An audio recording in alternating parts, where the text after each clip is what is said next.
Shifting gears, pardon the pun, we're going to be looking at Uber now, because they've been running up against the regulators here in California, their home turf, and they actually backed off their shipping to Arizona with their self-driving cars. It's really just right out of the Uber playbook, right? Don't ask for permission, beg for forgiveness.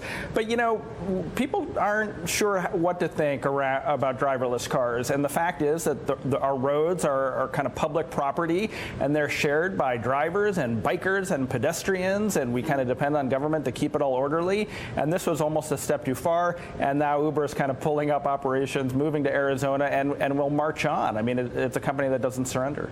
It's fascinating, really, as to whether they would act like this if they were a public company, many hoping that they would indeed go to the public market in 2017, if not 2018. But, Sarah, how do people here in San Francisco digest that? Do they feel, come on, regulators, hurry up, you should be keeping pace, or actually, no, Uber, you should have just sought the license like the rest of your competitors? This is a much different regulatory battle than their first regulatory battle, which was allow people to order a car from anywhere. That's a great thing. That's the thing we all want, right? This is different. This is like a technology that could actually kill people if it doesn't work.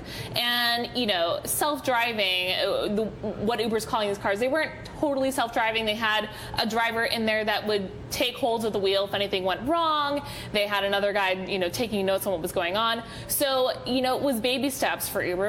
And this is, you're right, the city where it would be embraced, you would think. But I think, you know, you gotta be safe. No one wants to see our streets turn into a great science experiment, which could have ramifications for life and death. You know, with Google, with Tesla. Arizona maybe does.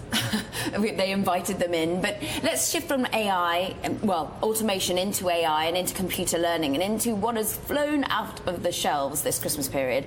It is Amazon, the Echo, sold out. I'm sorry, you can't get it on your stocking list, it would seem now, Brad. It's a great product. I mean, that's the bottom line. People love it.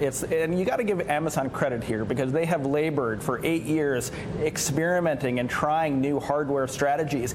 And a lot hasn't worked. The Fire Phone was a failure. The Fire tablets, they're cheap, and I don't know a lot of people that sing their praises. The Kindle obviously found a niche market, but it perhaps hasn't expanded all that much since the very early days.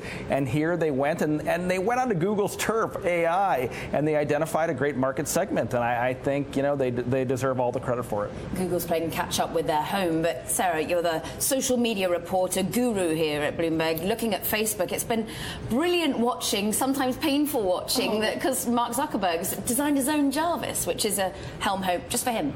He definitely hammed it up on his Facebook page with demonstration videos of how this home assistant works. Certainly it's not something that he's going to try to sell on the market. It was more of a personal challenge. He has those every year.